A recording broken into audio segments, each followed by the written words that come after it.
Muy bien, pues si queréis, por favor, acompañarme al libro de Josué. Libro de Josué, capítulo 14.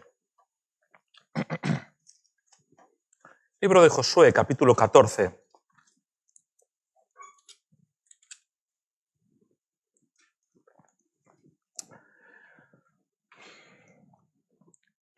Para entrar en contexto, seguro que conocéis la historia de Josué, ¿verdad? El pueblo de Israel había estado vagando por el desierto durante 40 años, hasta que por fin toda la generación anterior fallece y solamente los que tenían 20 años o más, o incluso los que habían nacido en el desierto, son los que ahora van a entrar en la tierra prometida. Y entonces llega el momento en el cual están a punto de entrar en la tierra. Josué es ahora el nuevo líder, Moisés ya ha muerto, entran en la tierra y empiezan a conquistar ciudad tras ciudad. Tienen algún traspiés o algún pequeño problema, pero van conquistando una ciudad, otra, y así el Señor les da buena parte de la tierra. Pero aquí mismo, de capítulo 13, si tú tienes títulos en tu Biblia, dice capítulo 13, tierra aún sin conquistar, ¿verdad? Si vas al libro de los jueces, también podemos ver que a este no lo conquistaron, al otro no lo conquistaron, se dejaron un poquito aquí, un poquito allá, un poquito... Y esos enemigos que se habían dejado con el tiempo, poco a poco, se hicieron haciendo más fuertes y fueron oprimiendo al pueblo de Israel, que básicamente hasta los días del rey David casi no se pudieron quitar de encima esa opresión de los enemigos que se habían dejado la tierra sin conquistar. Pero llegamos al capítulo 14, y el capítulo 14 de ahí en adelante es cuando empiezan a repartir la tierra entre las tribus. Habían conquistado la tierra, 2 tribus y media se habían quedado al otro lado del Jordán. Recordáis que la tribu de Manasés y la tribu de Rubén y media tribu de Manasés, Gad y Rubén, se habían quedado al otro lado del Jordán. Y ellos, aunque habían entrado en la tierra para conquistarla, después volverían y ocuparían su tierra en lo que hoy en día es Jordania, es decir, no Israel, hoy en día es Jordania, al otro lado del río Jordán, ¿vale? Y entonces el resto habían entrado en la tierra prometida y allí tenían que repartirse la tierra, estaban precisamente en ese proceso de repartirse la tierra, es decir, habían, entre comillas, más o menos terminado la conquista, no todo habían conquistado, pero más o menos, y ahora tienen que repartirse la tierra. Y en ese contexto estamos, cuando justo antes de que empiece la repartición de la tierra, a Josué lo viene a ver un viejo amigo. Así que Josué, capítulo 14, versículo 6. Josué 14, 6. Dice, y los hijos de Judá vinieron a Josué en Gilgal, y Caleb, hijo de Jefone, ceneceo, le dijo, tú sabes lo que Jehová dijo a Moisés, varón de Dios, en Cades Barnea, tocante a mí y a ti. ¿Quién era Caleb? Decidme, contadme, por favor, ¿quién era Caleb? Uno de los espías. Hemos dicho que la generación anterior había muerto en el desierto. ¿Por qué no habían entrado en la tierra prometida? ¿Por qué no? Venga, va, decidme que si no la predicación se hace muy larga. Porque no tuvieron fe para creer que, Julen, para conquistar la tierra. Dijeron que la tierra estaba llena de gigantes y que iban a perder todas las batallas, que iban a morir y no podían entrar. Y eso dijeron todo el pueblo, lo dijeron 10 espías, pero hubo 2 personas que se mantuvieron firmes, que fueron Josué y Caleb, y eso pasó en Cades Barnea, es donde justo lo que está mencionando aquí, en aquella localidad de Cades Barnea, justo antes de entrar en la tierra prometida, está al sur de todo, abajo, por debajo de Beersheba, ¿vale? Y desde allí en Cades Barnea tenían que entrar a conquistar la tierra prometida, mandan a los espías, están 40 días allí en la tierra prometida y como les falta la fe y el Señor ya, por decirlo así, al Señor es de paciencia infinita, pero en ese momento, y entenderme bien lo que digo, se le agotó la paciencia, dijo hasta aquí. El Señor sigue teniendo paciencia infinita, pero a veces pone límite a su propia paciencia. Dijo hasta aquí, esta generación no va a entrar en la tierra prometida y efectivamente todos ellos murieron en el desierto, excepto 2 personas, que eran Josué y Caleb. O sea, eran los más viejos de todos. No había nadie con su edad. Todos los demás habían muerto. Nadie tenía más años que Josué y Caleb. Nadie. Ellos en este momento tienen 85 años. Y nadie tiene más edad que ellos, porque toda la generación anterior ha muerto. Ya. Y entonces dice, versículo 7, yo era de edad de 40 años cuando Moisés, siervo de Jehová, me envió de Cades Barnea a reconocer la tierra, y yo le traje noticias como lo sentía en mi corazón. ¿Qué es esto de que sentía en su corazón? ¿Cuáles eran sus noticias? ¿Y qué dijo? ¿Podemos o no podemos? Podemos, eso es lo que él sentía en su corazón. Podemos, la tierra es fantástica. Podemos, eso es lo que él sentía. Entonces Moisés, versículo 9, juró diciendo: ciertamente la tierra que oyó tu pie será para ti y para tus hijos en herencia perpetua, por cuanto cumpliste siguiendo a Jehová mi Dios. Es decir, se le dio una promesa de que esa tierra que él había pisado un día sería para él mismo. Ahora bien, dice Caleb, Jehová me ha hecho vivir, como él dijo, estos 45 años, desde el tiempo que Jehová habló estas palabras a Moisés, cuando Israel andaba por el desierto, y ahora, he aquí, hoy soy de edad de 85 años. Todavía estoy tan fuerte como el día que Moisés me envió. ¿Cuál era mi fuerza entonces? Tal es ahora mi fuerza para la guerra y para salir y para entrar. Dios había hecho, igual que había mantenido el vestido y el calzado de Israel durante 40 años, lo dice la Escritura también, que no se desgastó su vestido, no se desgastó su calzado, que les dio comida durante esos 40, imagínate que se han de alimentar a casi 3 millones de personas que iban por el desierto durante todo ese tiempo, les dio agua, les dio todo lo que necesitaban durante todo ese tiempo, dirección, les había dado todo. De la misma forma, Dios había mantenido la fuerza a Caleb también, tiene 85 años, dice, estoy igual que si tuviera 40. Y entonces versículo 12 dice, dame pues ahora este monte del cual habló Jehová aquel día. Es decir, el lugar que había pisado su pie. El lugar que él había estado físicamente, concretamente el lugar que él había estado reconociendo la tierra. Supongo que los 12 espías fueron juntos, pero tal vez en algún momento se separaron. Y el sitio que Caleb fue y estuvo mirando la tierra fue Hebrón, encima de un monte, que en aquel momento se llamaba Kiriat Arba, se llamaba la ciudad. Dice, porque tú oíste en aquel día que los anaceos están allí y que hay ciudades grandes y fortificadas. Quizá Jehová estará conmigo, los echaré como Jehová ha dicho. Josué entonces le bendijo y dio a Caleb, hijo de Jefone, a Hebrón por heredad. Por tanto, Hebrón vino a ser heredad de Caleb, hijo de Jefone, ceneceo hasta hoy, por cuanto había seguido cumplidamente a Jehová, Dios de Israel. Mas el nombre de Hebrón fue antes Kiriat Arba, porque Arba fue un hombre grande entre los anaceos y la tierra descansó en la guerra. Es decir, habían conquistado, como hemos dicho, buena parte de la tierra, pero habían quedado algunos núcleos sin conquistar, y precisamente uno de esos era la heredad de Caleb. Y Caleb dice, bueno, parece que hemos terminado la conquista, pero de lo mío no hay nada. Porque el lugar precisamente que me hubiera tocado a mí, según la promesa que se me hizo hace 45 años, no está conquistado. Así que Josué, dame eso por heredad que yo voy. Esa es mi heredad. Dímelo que voy a por la ciudad de Hebrón, una ciudad donde dice que habitaba el Anaceo. Los hijos de Anac eran gigantes. Y cuando decimos gigantes lo decimos de verdad. Eran personas que fácilmente pasarían de 2,80 metros, ¿vale? Más altos que el techo, por supuesto. De esta familia de gigantes, aunque se trasladaron después a las ciudades filisteas, viene Goliat, un hombre que medía prácticamente 3 metros de altura. Es decir, Caleb no se iba a enfrentar a un gigante, sino a una ciudad llena de ellos. Quiero que enfoquemos bien la dificultad de la empresa de Caleb. Así que el título para la predicación para hoy es precisamente esta frase, no soy muy original, pero esta frase, dame pues ahora este monte. Dame ese monte. Eso es lo que Dios me prometió, dame ese monte.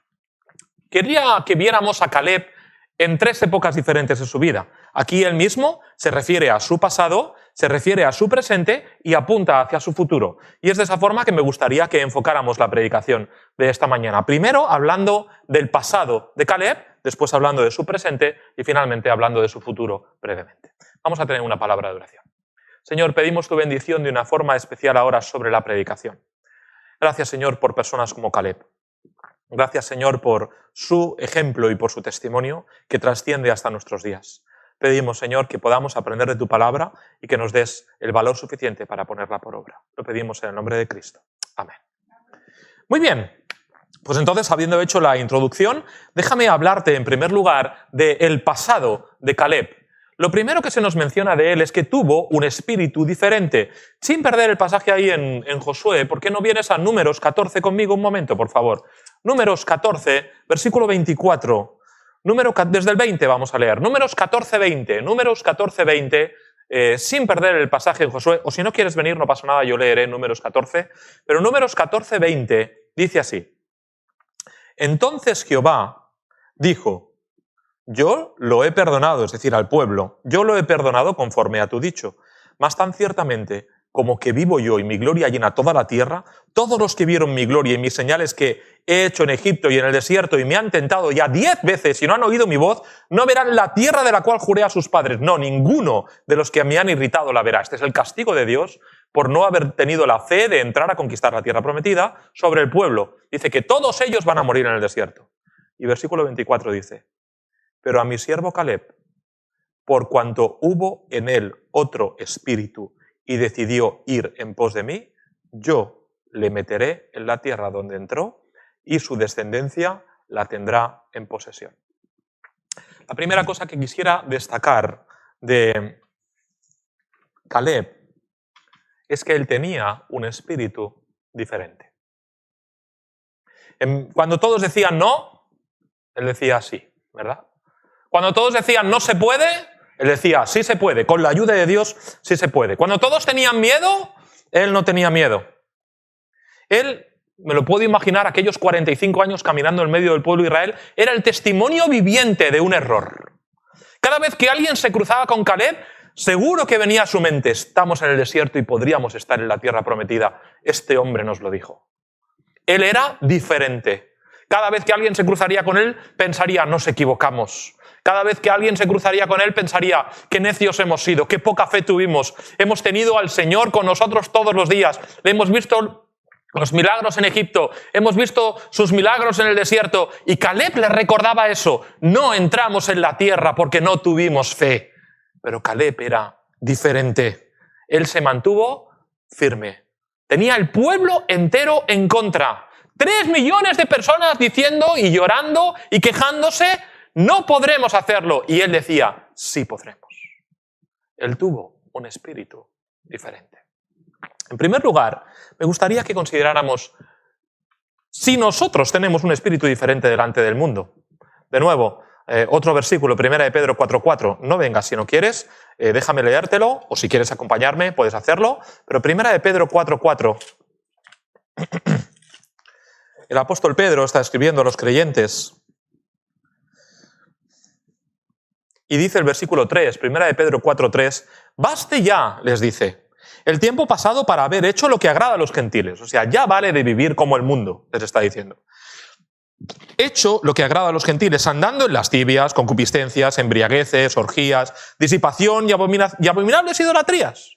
Ya vale de hacer todo eso, ahora sois creyentes. Ya no tenéis que seguir en eso.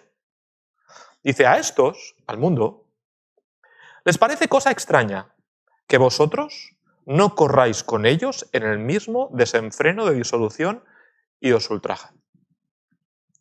Fíjate qué actual es este versículo, ¿no?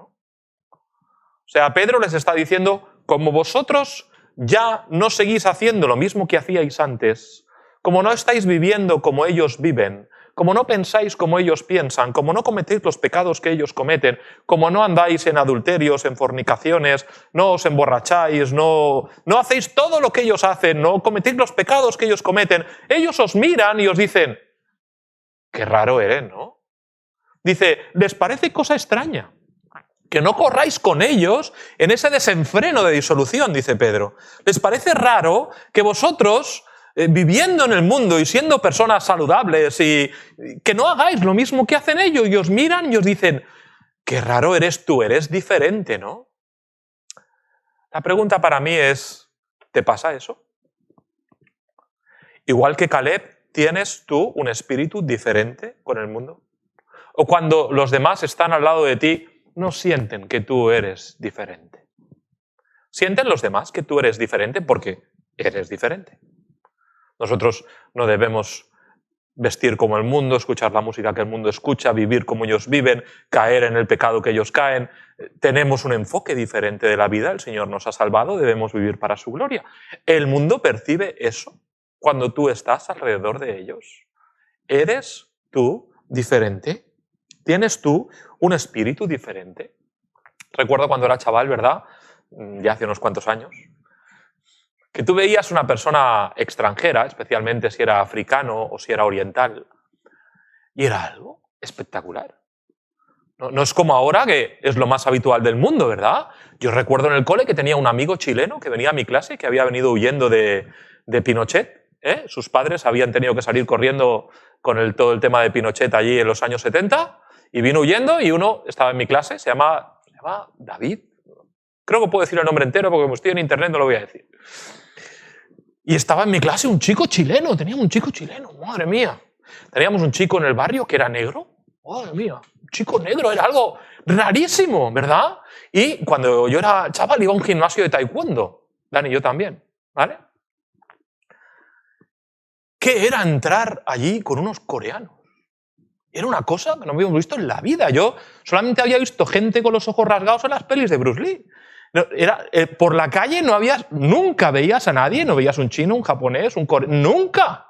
Un filipino, nada, no, eso era imposible. Cuando yo tenía 10 años, 8 años, eso no ocurría, ¿verdad?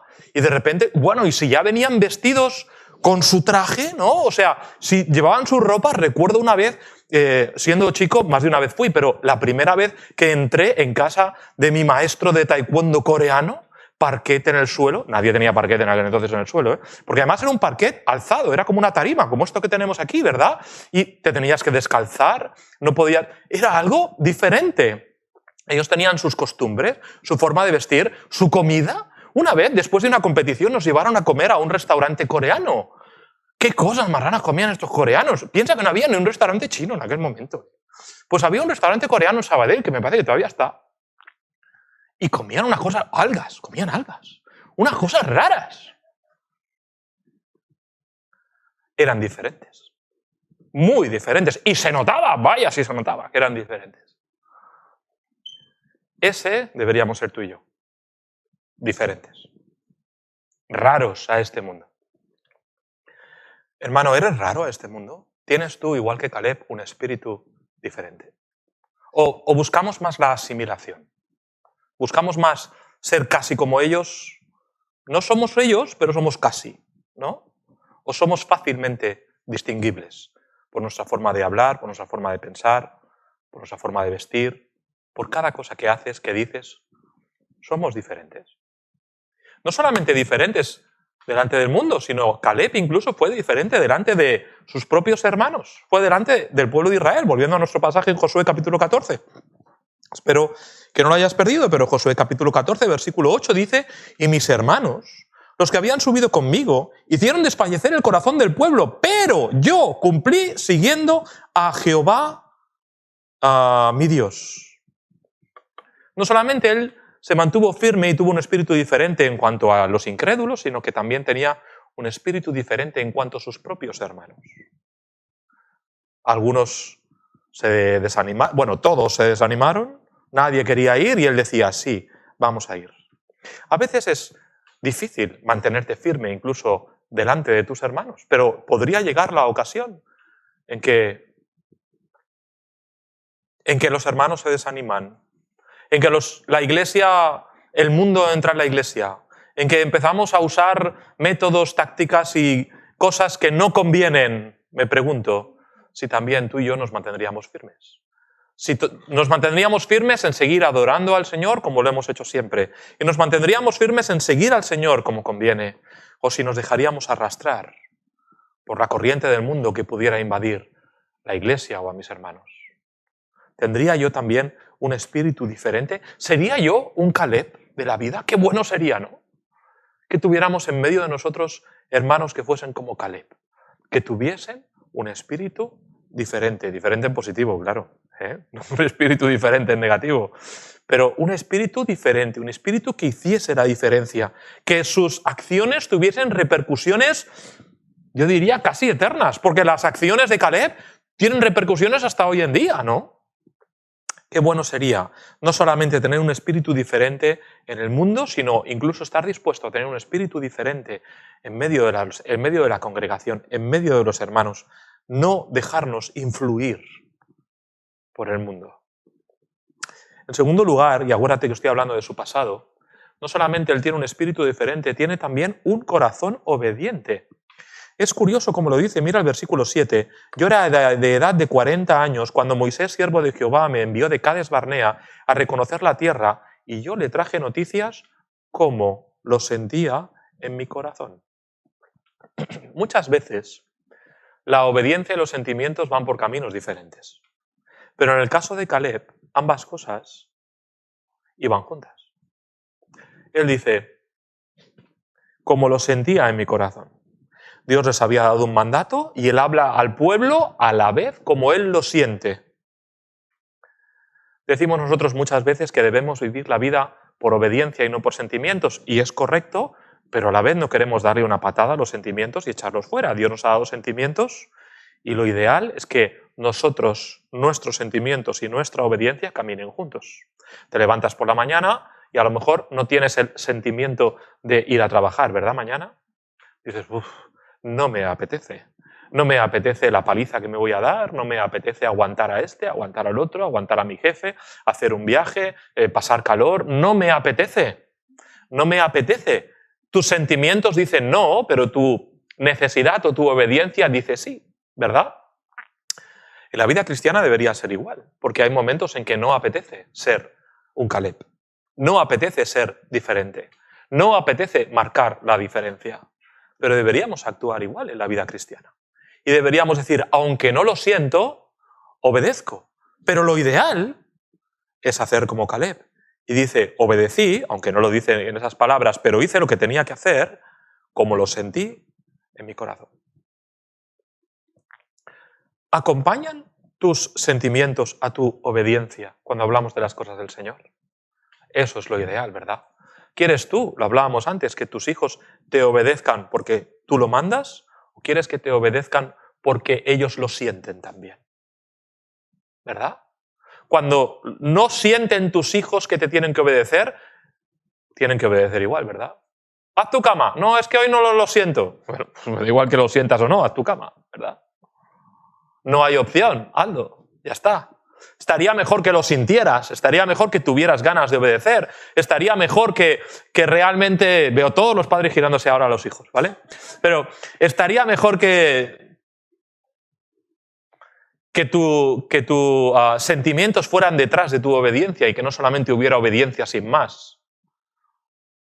Lo mejor sería que cuando nos tratamos de Dios, nuestros sentimientos fueran detrás de nuestra obediencia y que obedecemos porque le amamos, no porque tenemos que hacerlo, sino porque le amamos. Y es el caso de Caleb.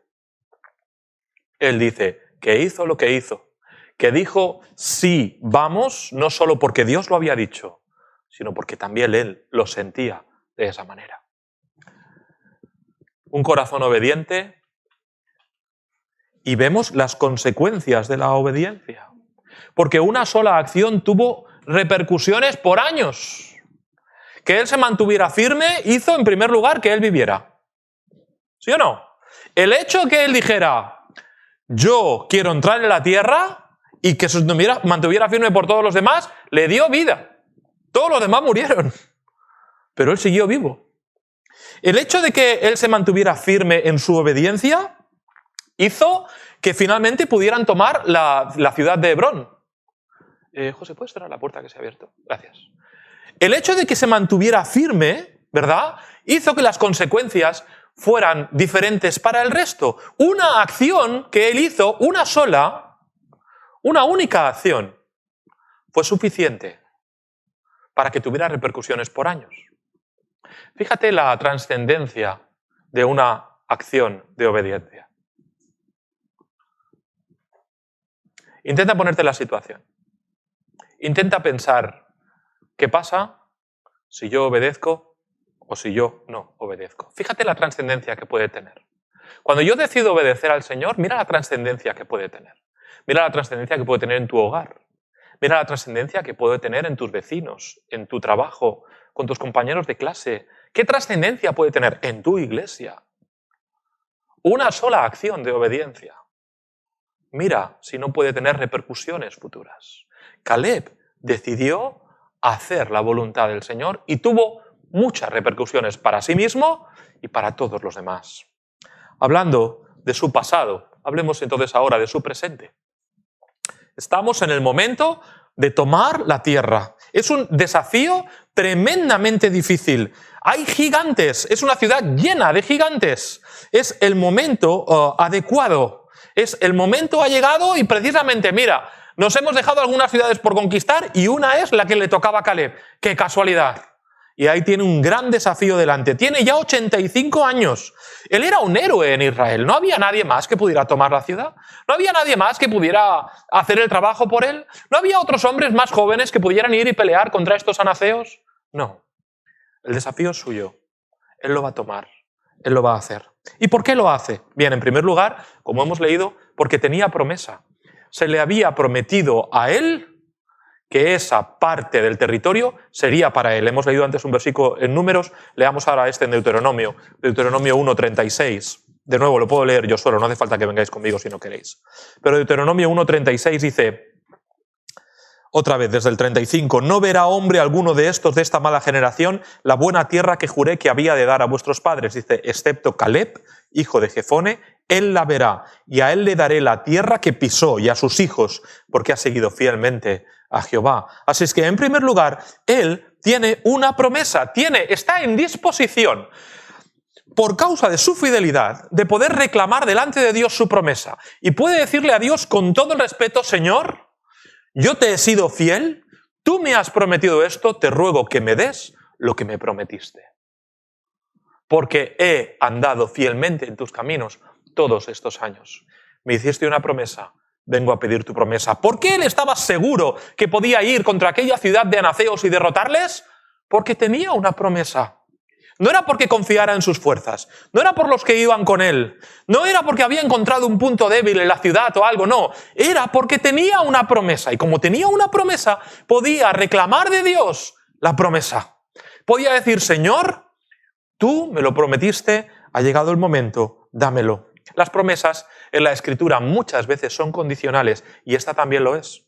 Estaba condicionada a que él se mantuviera fiel y firme y a que, en este caso, pudiera tomar la tierra porque un día dijo, iremos.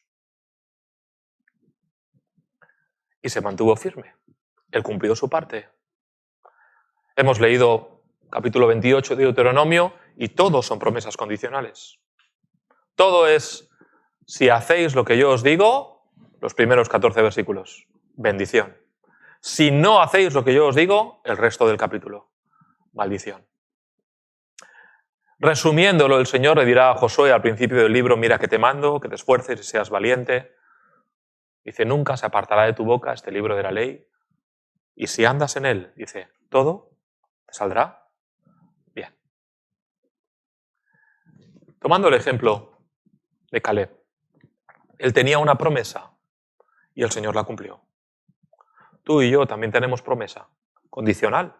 Condicional a que nosotros no nos apartemos del libro de la ley. Y todo te saldrá bien. Es algo muy sencillo de entender. ¿Quieres felicidad en tu vida? ¿Quieres que las cosas vayan bien? Haz las cosas como Dios manda. En segundo lugar, hablando del desafío, ¿verdad? ¿Por qué lo hizo? Porque tenía fuerzas. Dios había preservado su fuerza. Lo normal hubiera sido desfallecer con el paso del tiempo, ¿verdad? A medida que se iba haciendo viejo, pues que cada vez estuviera menos fuerte, que cada vez estuviera más encorvado, que no pudiera tal, que tuviera dolores aquí, allí, ¿verdad? Y que fuera en ese proceso, ¿sí? Pero en su caso era una excepción. Él, en vez de ir hacia abajo, iba hacia arriba. Eso en lo físico debería ser normal. Pero lo espiritual no tiene por qué ser así.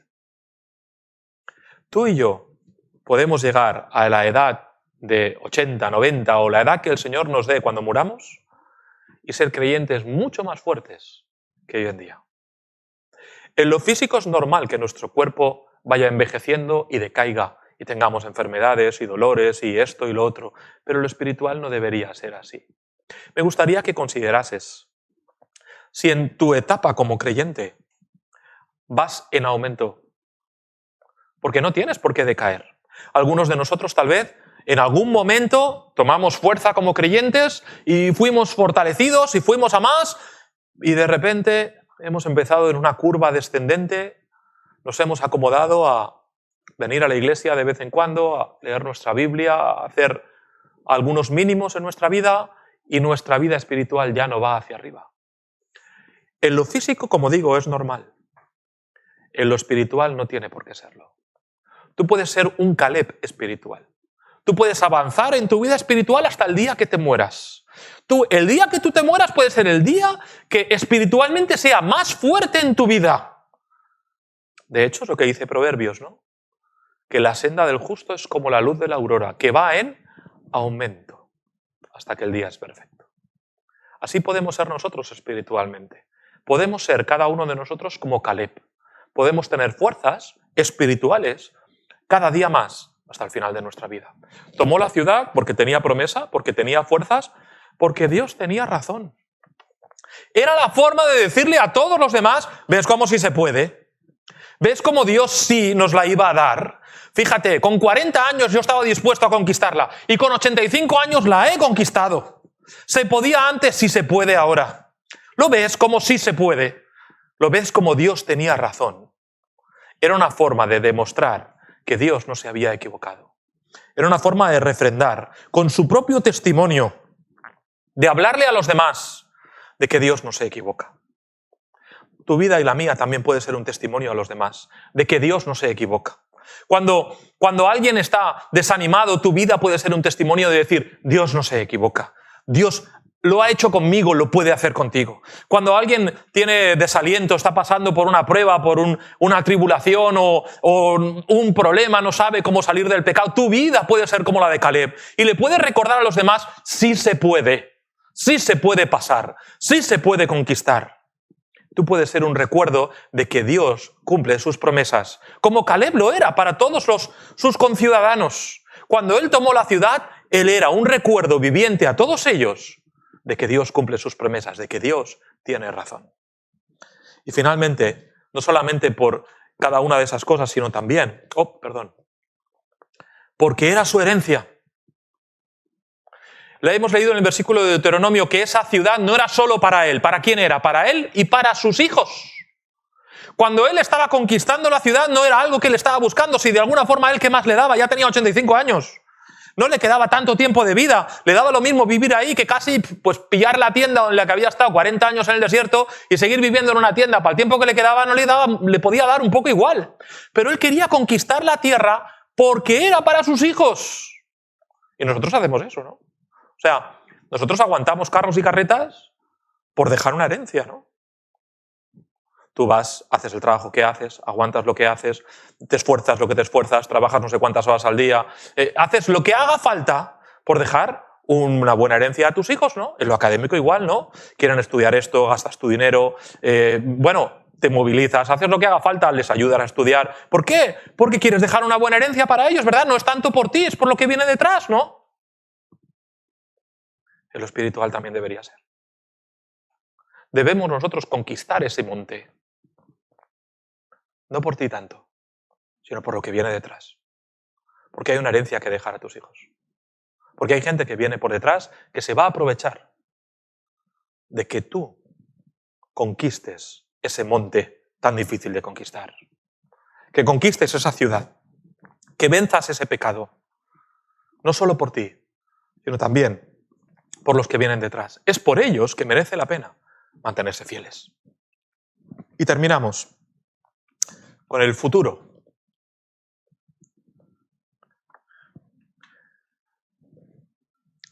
Dios bendijo su fidelidad. Él conquistó su heredad. Mira, versículo 14. Por tanto, Hebrón vino a ser heredad de Caleb, hijo de Jefone ceneceo hasta hoy, por cuanto había seguido cumplidamente a Jehová, Dios de Israel. Tuvo que esforzarse, tuvo que tener fe y paciencia. Dios se lo había prometido hacía 45 años. Pero cuando subió al monte, lo conquistó.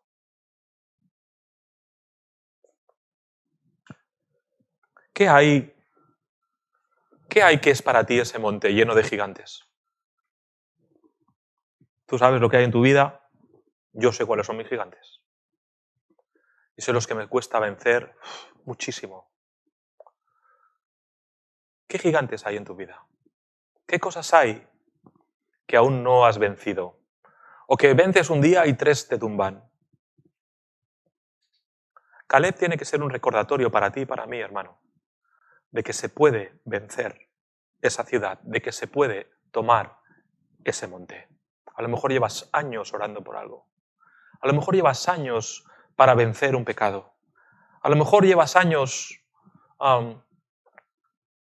desanimado por algún motivo en la vida cristiana. Caleb le pidió al Señor, le pide a Josué, dame ese monte. Desde luego que tuvo que esforzarse, tuvo que tener fe, tuvo que tener paciencia, pero Dios le dio el monte. De la misma forma que Caleb era un recordatorio para sus conciudadanos de que sí se puede, y permitirme tomar la frase, ¿verdad? De la misma forma, Caleb es un recordatorio para ti y para mí, de que en las fuerzas del Señor, con el esfuerzo, con fe, con paciencia, sí se puede.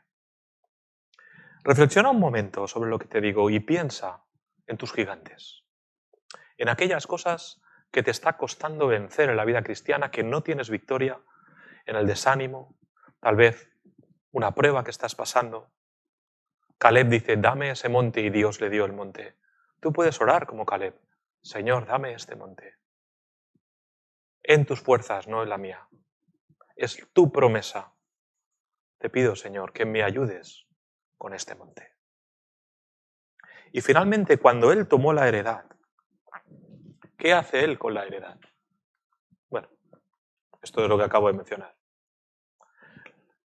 Años después, Josué 21, vamos a pasar 2 o 3 páginas y lo veremos. Años después, no, un poco de tiempo después, Josué 21, cuando están repartiendo la tierra, dice versículo 8, Josué 21, 8, dieron pues los hijos de Israel a los levitas estas ciudades con sus ejidos por suertes como había mandado Jehová por conducto de Moisés. ¿Entendéis lo que está pasando aquí? Están repartiendo la tierra y la están repartiendo entre 11 tribus.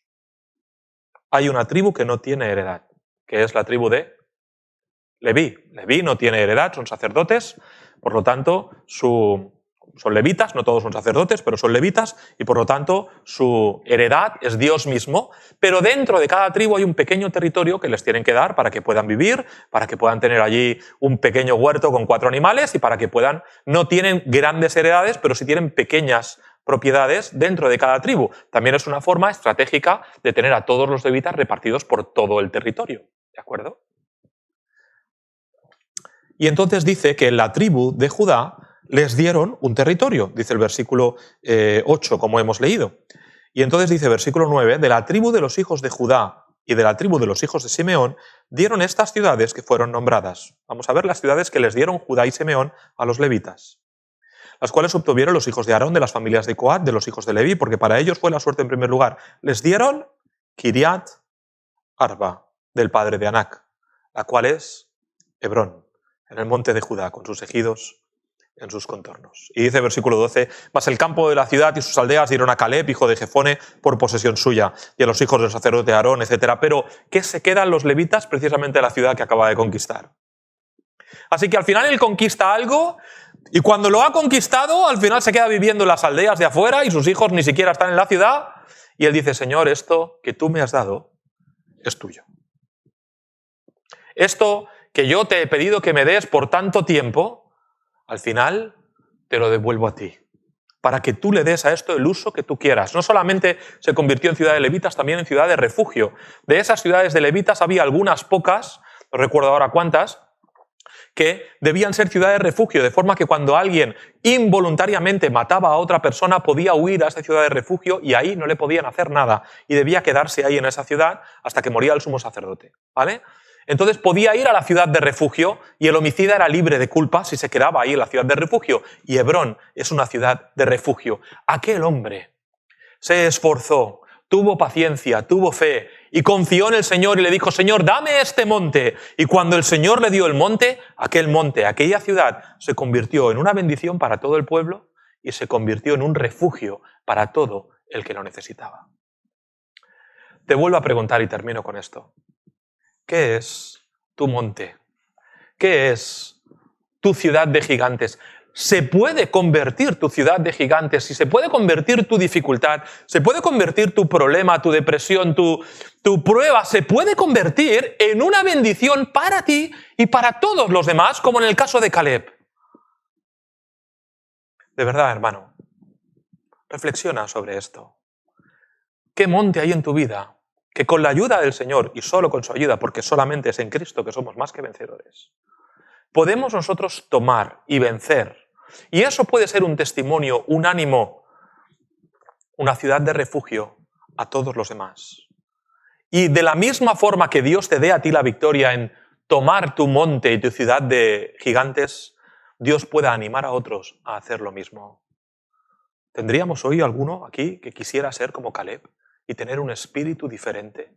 Y pedirle al Señor, Señor, tú me lo has prometido, dame ese monte. Ojalá que sí. Vamos a orar. Señora, estamos muy agradecidos por la historia de Caleb, por su determinación, por su valor, su fe, su paciencia, su esfuerzo. Oh Señor, que ese espíritu diferente también esté en cada uno de nosotros. Que seamos diferentes con el mundo, que no andemos en sus mismas carreras de disolución o corrientes de disolución, Señor, sino que marquemos la diferencia. Y a la vez, que tú nos des la victoria en ese monte lleno de gigantes que probablemente muchos de nosotros tenemos, para poder ser una bendición para nosotros mismos y ser de bendición a otros. Ayuda a mis hermanos, ayúdanos a servirte con todo nuestro corazón. Lo pedimos en el nombre de Cristo. Amén.